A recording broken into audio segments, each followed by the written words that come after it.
In this video, I'm going to show you how to start trading with AvaTrade. Now, the first thing you want to do once you're signed in into their trading platform over here, you want to click on trade here at the top right or the top left, and then you want to search for the symbol. I'm going to go ahead and type in Bitcoin, and you simply want to click on the one you'd like to trade. It's going to pop up a bunch of different things over here, such as some similar assets, different symbols, and down here is the chart for what you selected. You can go ahead and draw on different indicators, you can draw different things, you can set different timestamps, etc. And then here you can see, of course, you can do your technical analysis, and on the right hand side you can see the instrument details, and then you can create your order entry.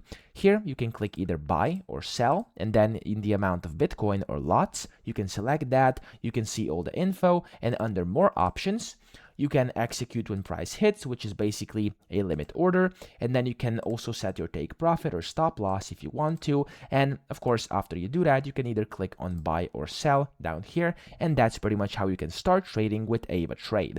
Now, of course, if you need any more info, any more tutorials, you can find them on my channel regarding everything and different things over here on AvaTrade. So that's that. I hope this video helped you out. If it did, please subscribe to the channel and help me out as well.